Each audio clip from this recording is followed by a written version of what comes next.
Hotel પર તવાઈ ST વિભાગ દ્વારા હોટલના ટેન્ડર રદ કરવાનો મામલો છે। હોટલ રાઝી ઇનનું એસટી વિભાગની લિસ્ટમાંથી નામ નીકળી ગયું છે।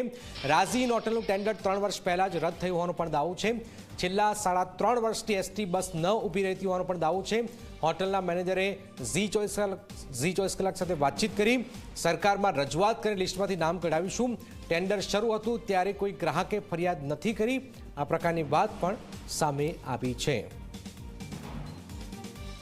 ગુજરાત રાજ્ય એસટી વિભાગ દ્વારા છે તે રાજ્યના હાઈવે પર આવેલી 27 જેટલી જે હોટલો છે તેને ડિલિસ્ટ કરવામાં આવી છે। આપણે હાલ ઊભા છે કરજણની હોટેલ સ્વાજી પર। સ્વાજીનો જે છે પરવાનો છે તે જીએસઆરટીસી વિભાગ દ્વારા છે તે રદ કરી દેવામાં આવ્યો છે। ખાસ કરીને વાત કરીએ તો તેઓ છે તે ક્યાંક જોવા જઈએ તો હિન્દુ નામવાળી મુસ્લિમ માલિકો છે તે આ હોટલો ધરાવતી 27 જેટલી હોટલો પર છે તે કાર્યવાહી કરવામાં આવી છે। ચોક્કસપણે રાજ્યના તમામ જે હાઈવે પર આવેલી જે અલગ અલગ જે તાલુકાઓ સાથે જિલ્લાઓમાં છે તે આવેલી આ હોટલો છે તેઓનો જે લાયસન્સ રદ કરી દેવામાં આવ્યો છે।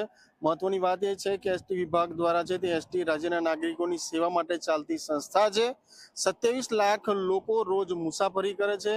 જીએસઆરટીસી એ હોટેલ્સ માટેના નિયમો બનાવ્યા છે, પરંતુ સ્વચ્છતા જમવાના નિયત નિયમો પણ લાગુ કરવામાં આવ્યા છે। સાથે વાત કરીએ તો રૂટીન કામગીરી છે। સાથે જે લોકો ટોયલેટ સાફ ન રાખતા હોય, ગંદકી કરતા હોય, લોકો પાસે જમવાનુંમાં વધુ પૈસા લેવામાં આવતા હોય તેવી હોટલો સામે આ પગલાં લેવામાં આવ્યા છે।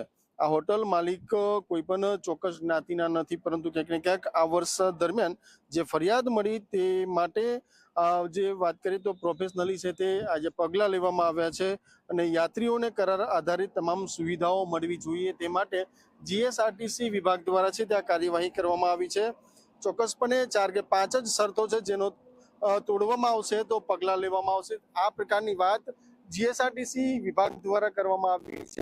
અને ક્યાંક જોવા જઈએ તો કરજણ તાલુકામાં પણ 4 જેટલી હોટલો જે છે તેઓનું લાયસન્સ રદ કરી દેવામાં આવ્યું છે, ડિલિસ્ટ કરવામાં આવી છે। આ જ કાર્યવાહી સમગ્ર રાજ્યભરના અલગ અલગ તાલુકાઓ અને જિલ્લાઓમાં છે તે કરવામાં આવી છે।